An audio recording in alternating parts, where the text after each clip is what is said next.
All right, class. So our next topic is about electrical waveforms. The electrical waveforms are basically visual representation of the variation of voltage or current over time. Okay, with respect to time, if you want to see how the voltage and current are behaving graphically in form of a picture, then you have to use equipment, a measuring instrument called oscilloscope, and you have used it in the lab, and you know that it shows you a kind of a waveform depending on how the current and voltage are behaving in the circuit. So that waveform is with respect to time. As the time is passing, so it will show you as the time is passing how the voltage is behaving. Is it going high and low, positive or negative, or what is the amplitude, time period? It will give you all that information. So that's the waveform. This means that if we plot these voltages or current variation on a piece of graph paper against the base, which is x-axis, and we take time on the x-axis, the resulting plot or drawing would represent the shape of the waveform. A typical waveform you can see in the picture here. So we cannot give it a particular name for any category. It's just a random wave which is shown in the picture. But if you want to talk about categories of the common electrical waveforms, then there are two major categories. One is the unidirectional and the other one is the bidirectional, also called as alternating waveform. So the unidirectional waveforms are that these are the electrical waveforms that are always positive or negative. So remember these words, they are either positive or negative. Okay, so it means if it is positive it will remain positive, if it is negative it will remain negative.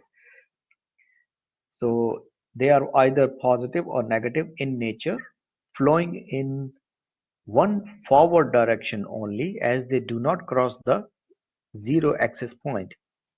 So if you look at this definition, you will come to know that we are talking about a DC, which is uh, not crossing the zero axis line, and it is only flowing in one direction. Okay, but as I showed you before, that DC is not only the straight line. The other forms of DC or impure DC could be other shapes as well, which we will discuss later on now. So if we talk about the bidirectional, these waveforms alternate from a positive direction to a negative direction, constantly crossing the zero axis point. So it is just the definition of the sine wave, that they cross the zero axis point. At one moment they are in positive direction, the next moment they are in the negative direction. So it means if you think about a wire, at from one moment the electrons are flowing from right to left, the very next moment the electron reverse direction and they start flowing from left to right. So that's how the bidirectional or alternating waveforms behave. The most common are the sine waves, as you know that. So whenever we talk about the waves, there are some characteristics of the waves or the parameters of the waves. These are not included in your course, but I am just put it here for your knowledge and information, because you should have some understanding of these parameters. So first one is the period or cycle. This is the length of the time in seconds that the waveform takes to repeat itself from start to the finish. So period or cycle means you can say how much time it takes for one wave to cross a certain point, because it is the length of time. Okay, so remember the period or cycle is measured in time. So we will say it is the time, how much time one wave takes to cross a point. So this value can also be called as the periodic time t of the waveform for sine waves or pulse width for the square waves, so any type of waves. Wavelength. So the period, you can understand period or time period. It is about time. But wavelength, it is about length. It is the length of the wave from one crest to another or from one trough to another. Crest means the peak point, positive peak point. This is crest as I am showing you here with my mouse. Trough means negative peak point, which is down below. I'm hovering my mouse over that. So the wavelength means from one crest to another crest, or from one trough to another trough, or from the zero crossing point to the next zero crossing point, which is containing one crest and one trough. So that's one wavelength. So if it is length, then the measurement unit would be in meter or micrometer or nanometer, whatever. Frequency. Frequency is, it is the number of waves passing through a point in 1 second time. So more waves passing in 1 second time, high frequency. Less waves passing in 1 second, low frequency. The unit is hertz. Formula is F is equal to 1 divided by T. What is this T? This T is time period, which we just discussed here. This one here, time period. So that's how we can calculate frequency. The next one is amplitude. It is the magnitude or intensity of the signal waveform measured in volts or amps. Amplitude means this height. This is amplitude shown here. So how high the wave goes on y-axis. So on the y-axis, you either show voltage or current. So what is the maximum value of the voltage or current? That is called amplitude. So these were the four basic parameters for to describe any wave. Now coming back to the topic, see it is again in this picture you can see the wavelength is shown here from one crest to the next crest. This is wavelength, one wavelength. This is trough here. Trough means the peak negative point.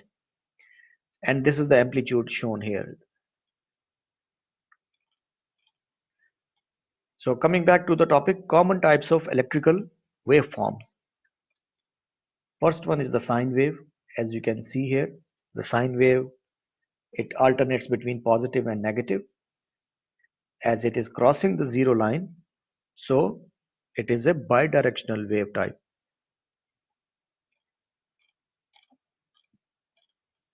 Square wave. Square waves are extensively used in electronic circuits for clock and timing signals, and also the logic gate signals. You know that. So these square waves you can see here. If I ask you, is it AC or DC? What would you say? I would like. DC, DC. Yes, correct. So you have good idea. So it means it is unidirectional wave type because it is staying in the positive side. It's not crossing this zero line. It is not crossing and it is not going towards negative side. So the amplitude changes. Yeah, a sudden rise in the amplitude, then it stays for some period of time, then sudden drop in the amplitude. So that is the property of square wave. The square wave, why we call it square wave? Because its on time and off time is equal. So this is the on time for which it is staying at a high level, and this is the uh, off time for which it is staying at a low level or low state. Similarly, we have a rectangular waves. Rectangular waves and square waves are similar. The only difference is that their on time and off time is not equal. One of them will be longer than the other. That's why we call it rectangular waves. So they are also unidirectional. Triangular waves. Triangular waves look like this. They behave like sine wave. The only difference is that in a sine wave it's like a curve, but here it is a steep rise. Okay, in a straight line it is rising, and then after reaching the peak point, it the amplitude drops in a straight line, crossing the 0 point, and then it rises towards the negative peak point. So that's how the triangular waves are. And as you know that they are changing direction, they are changing polarity from positive to negative and negative to positive. So that's why they are bidirectional wave types. Sawtooth waves. Sawtooth is, the saw which we use in a mechanical workshop to cut any wood or pipes or metal. The sawtooth look like this, which you can see here in the picture. So we have a waveform like that.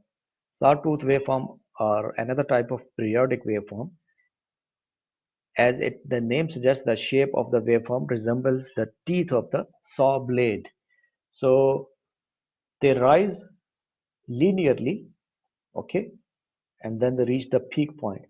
And after that, their amplitude suddenly drops to zero without any time delay, you can say that. So that's why they rise slowly to the peak point and suddenly drop to zero. So that's how the sawtooth waves behave. Both of these are mirror image of each other. Sawtooth wave could be like this or like this. Now these waves are staying in one direction, in the positive amplitude only. They are not crossing the zero line. So we will call it as unidirectional wave type. One more wave type which we can discuss is the trigger and pulses.